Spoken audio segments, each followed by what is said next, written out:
नमस्कार दोस्तों, स्वागत है रहस्यमय दुनिया चैनल में आप लोगों को। तो आज भी मैं आप लोगों के लिए कुछ डरावनी कहानियाँ लेकर इस वीडियो में हाजिर हुआ हूँ। तो मैं आशा करता हूँ कि आप सब लोगों को ये कहानियाँ पसंद आएगी।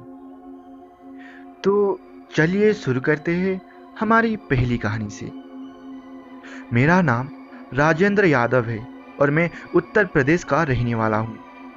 मैं आज आप लोगों को अपनी आप बीती सुनाना चाहता हूँ। मैं हिंदुस्तान यूनिलीवर कंपनी में ऑपरेटर का काम करता हूँ। मेरे घर कंपनी से 10 किलोमीटर दूर है। मेरे पास एक बाइक जिससे मैं अपना घर से कंपनी और कंपनी से घर का सफ़र पूरा करता हूँ। एक दिन ऑफिस से घर जा रहा था तो रास्ते में मुझे मेरे कॉलेज जहाँ से मैंने अपने ग्रेजुएशन कंप्लीट की थी उस कॉलेज के बाहर एक लड़की दिखाई दी जो मुझे देखकर मुस्कुरा रही थी। मैंने उसे टालते हुए मैं घर की ओर निकलने लगा। दूसरे दिन फिर वही लड़की मुझे उसी जगह पर दिखाई दी। वो भी मुस्कुरा रही थी उस दिन, और उस दिन मैं भी मुस्कुराता हुआ वहां से निकल पड़ा। मुझे उसकी प्यारी सी मुस्कान से प्यार हो गया था, लेकिन कभी रुकने की कोशिश नहीं की मैंने। वो लड़की कई दिनों तक मुझे दिखी और एक दिन वो मुझे वहाँ नहीं दिखाई दी। मैं बेचैन सा हो गया, लेकिन मैं उसके बारे में कुछ नहीं जानता था, न कोई बात की थी उसे, इसीलिए मुझे उसके बारे में कुछ नहीं पता था। कई दिनों तक उस लड़की के नहीं दिखाई देने से मुझे बेचैन होने लगी। कई बार तो मैं कंपनी से जल्दी निकलकर उसका इंतजार भी किया करता था, पर वो मुझे नहीं दिखी। और एक दिन मेरे मोबाइल पर किसी अनजाने नंबर से फोन आया। मैंने फोन उठाया तो एक लड़की बोली। उसने मेरा नाम पूछा और वो मुझसे बात करने लगी और बताया कि मैं वही लड़की हूँ जिसे तुम रोज बाइक से गुजरते हुए देखा करती थी। मैं अचंभित रह गया कि उसके पास मेरा नंबर कैसे आया और ये मेरे से क्यों बात कर रही है। लेकिन उसकी मीठी बातों में इतना मैं खो गया कि ये सब बातें भूल गया। एक दिन उसने मुझे कॉलेज के बाहर मिलने के लिए बुलाया। मैं और मेरा दोस्त हम दोनों बाइक पर उससे मिलने को गए, क्योंकि कभी मैं लड़की से अकेले नहीं मिला था तो मैं थोड़ा घबरा गया था।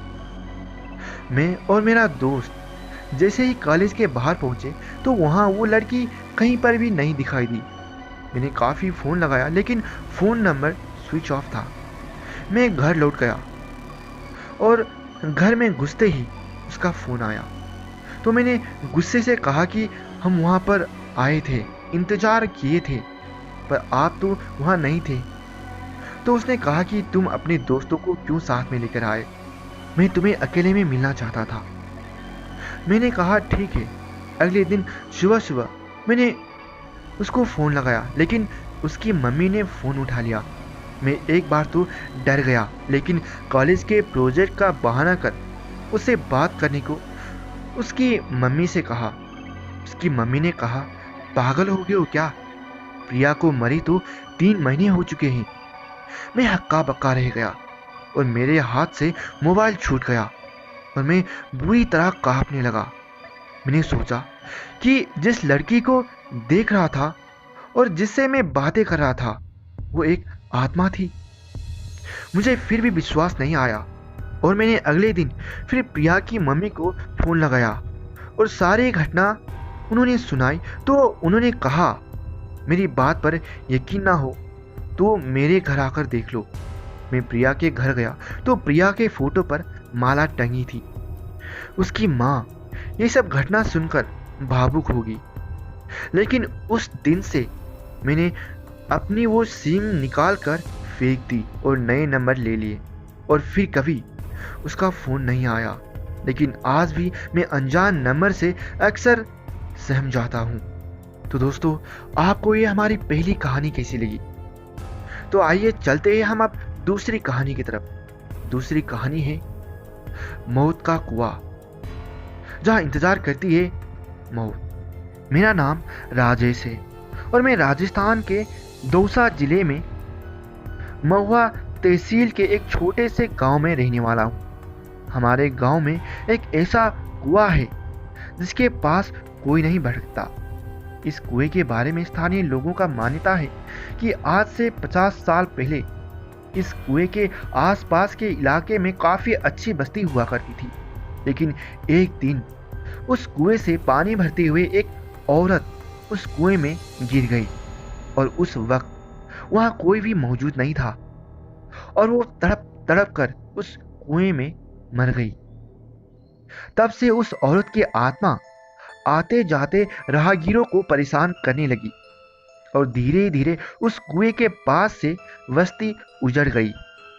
एक रात एक शराबी उस कुएं के पास से गुजर रहा था और उसे किसी के चीखने की आवाज सुनाई दी। वो कुएं के पास गया और कुएं में झांका तो उसने एक औरत दिखाई दी। उस औरत ने उस शराबी को कहा कि तुम मुझे इस कुएं से बाहर निकाल दो। शराबी ने कहा कि तुम इस कुएं में कैसे गिर गई, और उस औरत ने कहा अगर तुम्हें ये जानना है तो तुम्हें नीचे आना पड़ेगा।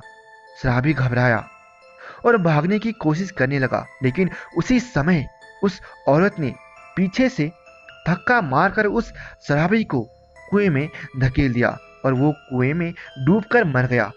और इस घटने के अलावा भी कई लोगों को इसका शिकार होना पड़ा है। शायद आप इस पर विश्वास नहीं करेंगे, लेकिन हमारे गांव में मौत के कुएं की इन घटनाओं का जिक्र आए दिन होता रहता है, जो एकदम सच्ची बात है। तो आपको ये दूसरी घटना कैसी लगी? ये घटना थी मौत के कुएं के बारे में थोड़ी सी जानकारी, जो कि एक सच्ची घटना थी। अब चलते हैं हम अब तीसरी कहानी की तरफ। मेरा नाम अर्चना है और मैं मध्य प्रदेश की रहने वाली हूँ। आज मैं आपको मेरे परिवार के साथ घटी एक सच्ची घटना बताने जा रही हूँ। मेरी शादी उत्तर प्रदेश के एक गांव में हुई है, जो झांसी से 150 किलोमीटर की दूरी पर है। मेरे सास ससुर की मौत कई सालों पहले हो चुकी थी। मेरे सास ससुर की मौत के बारे में गांव वालों का कहना है कि उन्होंने कई साल पहले जमीन में गड़े धन को पाने के लालच में एक बच्चे की बलि दी थी, और उस बच्चे की मौत के बाद उसकी आत्मा ने मेरे सास ससुर को मार दिया था। जब मैंने गांव वालों से ये सब बात सुनी तो शुरू में मुझे इन बातों पर यकीन नहीं हुआ, लेकिन एक दिन की घटना ने मुझे यकीन करना पड़ा।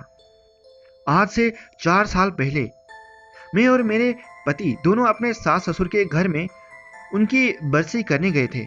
हमने वहां खाना बनाया और कुछ लोगों को भोजन करवाया। उस दिन हम काफी थक गए थे और जब हम रात को सोने के लिए छत पर जा रहे थे, तभी मेरे पति कुछ अजीबोगरीब आवाजों में बड़बड़ाने लगे, जैसे कोई छोटा बच्चा बोल रहा हो। मैं काफी घबरा गई थी और फिर मेरे पति बच्चे की आवाज में मेरे सास ससुर के द्वारा 25 साल पहले उसकी बलि की पूरी कहानी मुझको सुनाई। मैंने डरते डरते पूरी कहानी सुनी और समझ गई कि मेरे पति के शरीर में उस बच्चे की आत्मा आ गई है। मेरे पति के शरीर में घुसे उस बच्चे की आत्मा ने उसके घर का पूरा पता भी बताया और वो बिल्कुल सही था। और उस घटना के बाद 2-3 बार फिर से मेरे पति के शरीर में वो आत्मा घुस आती ही और उसकी मुक्ति के लिए गया ले जाने को बोलता था। उन 2-3 घटनाओं के बाद कभी उस घर में हम वापस नहीं गए। उस गांव में वो घर आज भी वीराना पड़ा है और पिछले 20 सालों में वहां कई मौतें हो चुकी हैं। वो आत्मा कहती है कि ये घर अब उसका है। जब भी हमारे गांव का कोई हमारे यहाँ आता है तो हर बार नई घटना सुनने को मिलता है। अब मेरे पति के गले में तावीज बनवा दिया है और कोई भी आत्मा उनके पास अब नहीं आ सकती है। तो आप लोगों को ये सारी घटनाएं, ये कहानियां कैसी लगी? अगर आपको ये कहानियां अच्छी लगी है तो इस वीडियो को लाइक करना बिल्कुल ना भूलिएगा और साथ ही साथ इस वीडियो को शेयर भी जरूर कर दीजिएगा अपने दोस्तों में, व्हाट्सएप, फेसबुक, जहाँ कहीं भी आप शेयर कर सकते हो तो शेयर जरूर कर दीजिएगा। और अगर आपने अभी तक इस चैनल को सब्सक्राइब नहीं किए हैं तो कृपया करके ऐसे ही कहानियाँ सुनने के लिए सब्सक्राइब जरूर कर दीजिएगा। और अगर आप सब्सक्राइब करेंगे तो हमारी हौसला भी बढ़ेगी कि हम नई कहानियाँ लेकर आ सके आप लोगों के लिए। तो सब्सक्राइब करना बिल्कुल ना भूलिएगा। और आज के लिए इस वीडियो में इतना ही। मैं आशा करता हूँ कि आप सब लोगों की दिन आज अच्छे बीत रहे होंगे। धन्यवाद।